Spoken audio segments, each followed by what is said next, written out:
Maintenant, nous allons voir la nomenclature des composés moléculaires. Donc, pour déterminer si c'est un composé ionique ou moléculaire pour la nomenclature, on va toujours se fier sur la base simple, comme quoi qu'un métal et un non-métal vont donner un composé ionique, et deux non-métaux ensemble vont former un composé moléculaire.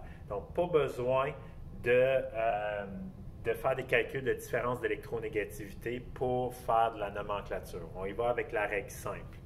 Donc, ici, les composés moléculaires sont constitués de deux non-métaux et ont des liaisons covalentes. Et ça va être important de ne jamais simplifier leur formule chimique.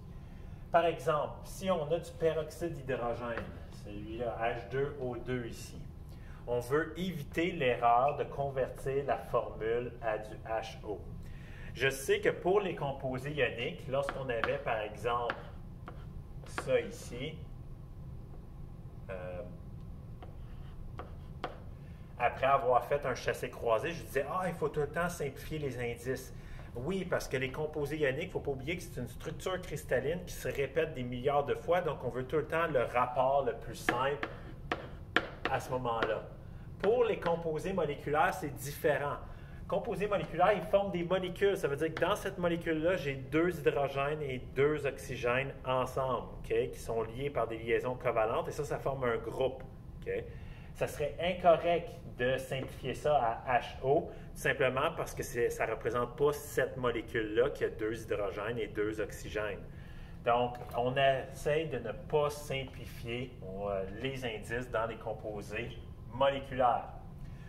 Ensuite, vous allez remarquer qu'on choisit tout le temps un ordre, on les place tout le temps en ordre plus ou moins d'électronégativité. C'est-à-dire que ceux qui sont moins électronégatifs vont être placés en premier dans la formule et ceux qui sont plus électronégatifs plus tard. Il y a quelques exceptions, c'est-à-dire que pour les composés organiques, on va tout le temps placer l'hydrogène à droite du carbone, même si en réalité il est moins électronégatif que le carbone. Donc on va tout le temps essayer de suivre cet ordre-là ici d'électronégativité lorsqu'on va écrire les formules. Ça fait des chances. Ensuite, ce qu'il faut savoir aussi pour la nomenclature des composés moléculaires, c'est que pour la première fois, on va utiliser des préfixes. Faites attention, ne mettez jamais des préfixes pour les composés ioniques. C'est seulement pour les composés moléculaires où est-ce qu'on va indiquer combien qu'on a de chaque élément. Donc, vous connaissez l'exemple classique du CO2.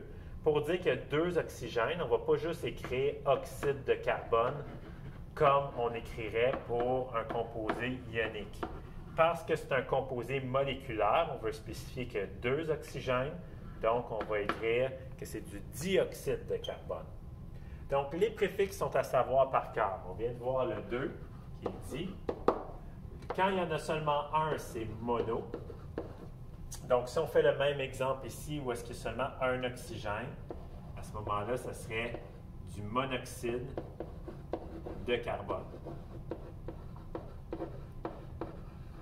Donc, remarquez que les préfixes sont importants, parce que si j'appelle ça juste de l'oxyde de carbone, ce serait impossible pour moi de savoir si c'est du CO2 ou si c'est du CO, qui sont complètement différents. Ça, on expire ça, ça c'est toxique. Okay? Donc, il faut savoir les différencier. Autre chose que je vais parler tout de suite, quand on a le mot oxyde pour oxygène et qu'on met un préfixe qui finit par A ou par O, il faut enlever la lettre pour ne pas avoir une double voyelle. Donc, ce n'est pas du monooxyde, c'est plutôt du monoxyde. Okay? Donc, faire attention à cette règle-là. Ensuite, si je continue les préfixes ici, 3 c'est tri, 4 c'est tétra, 5 c'est penta, et le reste, c'est toutes les formes géométriques. Donc, penta, un pentagone, 6, un hexagone, donc c'est hexa.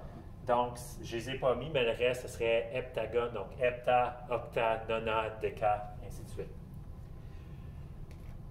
Ensuite, j'en ai mis un autre exemple avec ça ici. Ça va être important que si tu détermines que c'est un composé moléculaire, qu'il faut que tu mettes un préfixe. Donc, ça ne va pas être seulement du bromure d'arsenic, ça va être du monobromure d'arsenic.